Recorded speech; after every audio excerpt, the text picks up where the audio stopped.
நமஸ்காரம். வினைகள் மொத்தம் 3 இருக்குது அப்படிங்கிறது எல்லாம் தெரியும். வினைகள்னால் நம்ம கர்மா, ஆகமியம், பிராராப்தம், சஞ்சித்தம். இது எல்லாரும் கேள்விப்பட்டிருப்பீங்க, எல்லாருக்கும் தெரியும். ஆகமியம்னா இந்த பிறவியில் நம்ம பண்ணுற கர்மா, பிராராப்தம்னா நம்ம இந்த பிறவியில் அனுபவிக்கிறதுக்காக கொண்டு வந்த ஒரு பகுதி ஆஃப் சஞ்சித்த கர்மா. சஞ்சித்தம்ங்கிறது ஒரு கோடவுன் மாதிரி அசியூம் பண்ணிக்கோங்க.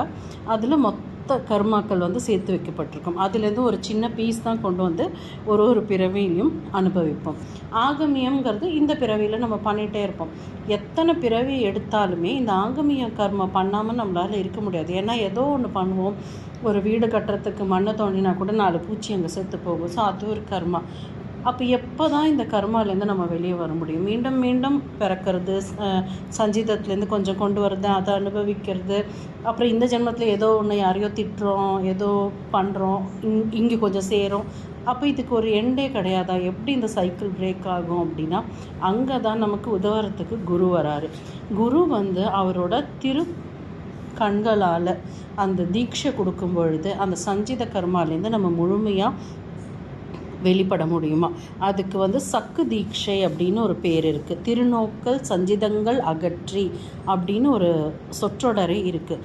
குருவால் மட்டுமே நம்மளை இந்த கர்மாலேருந்து ரிலீஸ் பண்ணி நம்மளோட பர்த் சர்க்கிளை ஸ்டாப் பண்ண முடியும். ஆனால் அதுக்கு என்ன மாதிரி குரு வேணும் அப்படிங்கிறது ரொம்ப முக்கியம்.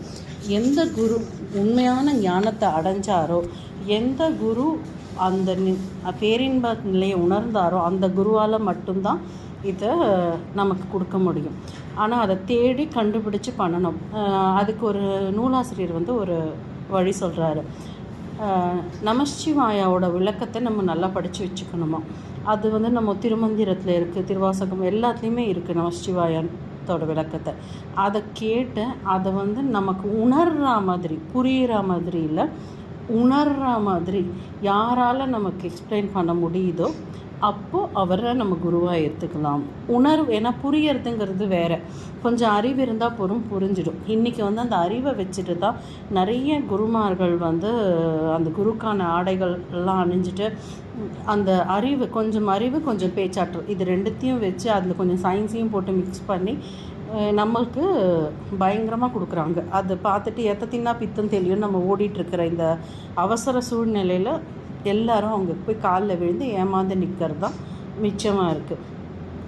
அதுக்கு நம்ம ரமண மகரிஷி மாதிரி, பரமஹம்சர் இவரோட புத்தகங்களை படித்தா கூட நம்மளை சொந்தமாக இன்ட்ராஸ்பெக்ட் பண்ணி கொஞ்சம் தெரிஞ்சிக்க முடியும். நம்ம ஒரு இடத்துல உட்காந்து யோசித்தாலும் கூட கொஞ்சம் தெரிஞ்சிக்க முடியும். உட்காந்து பகவான்கிட்ட தியானம் பண்ணி எனக்கு தெரியறதுக்கு ஒரு நல்ல குருவை அனுப்புன்னு நம்ம பிரார்த்தனை பண்ணினாலுமே நம்ம தகுதியை கொஞ்சம் வளர்த்துக்கிட்டோன்னா நல்ல குரு கிட்ட போய் நம்ம சேர்றதுக்கான வாய்ப்பும் இருக்குது. ஸோ அதுதான் திருமூலர் சொல்லுவார். குருட்டினை நீக்கும் குருவினை கொள்வார், குருட்டினை நீக்கா குருவினை கொள்வார், குருடும் குருடாட்டம் ஆடி குருடும் குழிவிழ மாறே. அதாவது ஒரு குருடனுக்கு இன்னொரு குருடனால் எப்படி வழிகாட்ட முடியாது இல்லையா? அப்போ கண் இருக்கிறவனால தான் வழிகாட்ட முடியும். குருங்கிறவர் அப்படிப்பட்டவர். அந்த ஞானக்கண் அவருக்கு இருக்கணும். அப்போ தான் நம்மளை வழிகாட்டி நல்ல வழியில் நடத்தி செல்ல முடியும். அதனால் நம்ம ஒரு நல்ல குரு கிடைக்கணும்னு சொல்லிட்டு இந்த பிரபஞ்சத்துக்கிட்டேயும் இறைவன்கிட்டையும் பிரார்த்தனை பண்ணிவிட்டு, இன்றைக்கி வியாழக்கிழமை குருவோட நாள், எல்லா குருவும் ஆதி குருவாகிய தட்சிணாமூர்த்தி நாராயணன்லேருந்து ஆரம்பித்து நமக்கு இப்போது தெரிஞ்ச ரமண மகரிஷி வரைக்கும் எல்லா குருமார்களோட திருப்பாதங்களையும் சாஷ்டாங்கமாக நமஸ்கரித்து நமக்கு நல்ல வழிகாட்ட சொல்லி பிரார்த்தனை பண்ணிக்கலாம். தேங்க்யூ.